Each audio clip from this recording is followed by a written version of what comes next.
Seattle housing market has reached the point where what used to be a starter home, meaning a 3-bed, 2-bath, a house with a small yard, now exceeds easily over $1 million.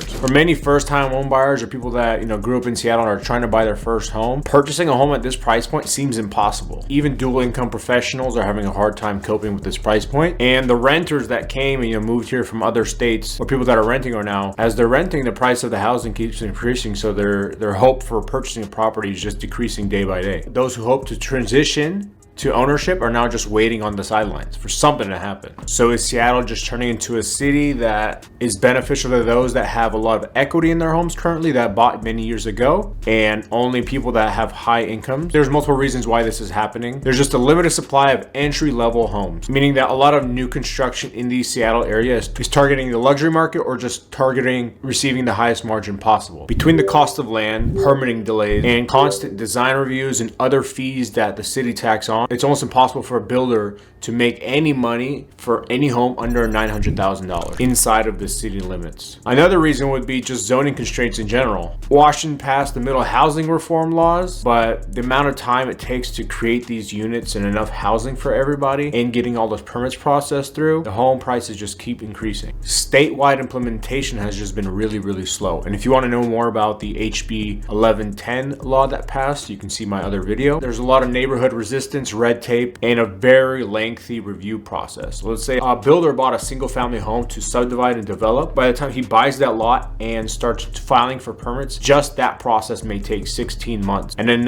you add on another 16, 24 months to build it out. You're down the line 3-4 years to build those homes. And by that time, the new inventory that did come in is now swept up. So the housing pipeline and the turn is very thin. Another thing has obviously been rates as well, interest rates. Right now they're lower than they were at peak at like 2023, where they were in the 7s, potentially pushing the 8s. They have dropped, but the home prices have not dropped. Every time the rates do drop, there's just a flood of buyers that enter the market, and it gets offset because there is no inventory. So the pricing just stays stagnant or the same, or in some cases even goes up higher. Many professionals that were renting in Seattle, now they're looking at other cities outside of Seattle to transition into. Cities like Kent, Renton, down south, or up north, cities like Shoreline, Kenmore, Bothell, where you're able to buy a single family house. The starter home in Seattle that sells for $1 million, in those cities you're able to find one for anywhere from $500,000 to $600,000, getting more home for essentially the same monthly payment or even less. The dollar just buys more in those areas. A buyer can find a larger home in a larger lot and newer builds out there in those areas while still maintaining access to Seattle.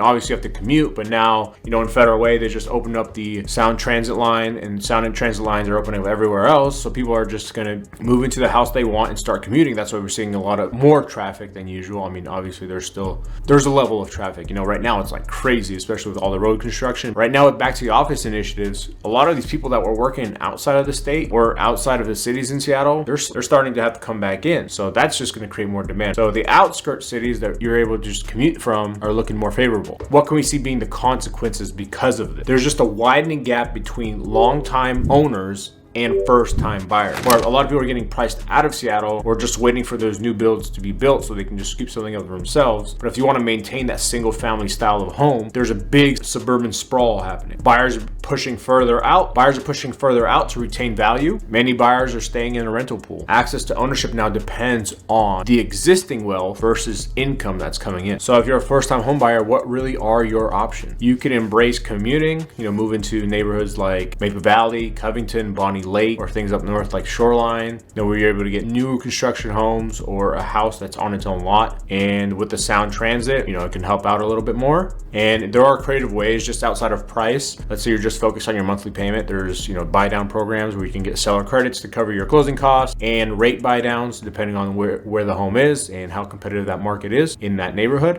This will help with your monthly cost and the cash you need to close. Or if you're just looking to get into a home and stop renting, you can look into the DADUs, the townhouses, the new condoization laws that passed, finding a home that's in a townhome community, in an ADU style community, just to get your foot into the door. The Seattle housing market in general is not collapsing, it's just evolving to what other major cities already have, meaning more housing on a smaller area, which is changing the landscape of the Seattle real estate market from single families to more of townhouses. The key is to adapt your approach and adapt what you're looking for. $1 million isn't necessary to get your foot in the door.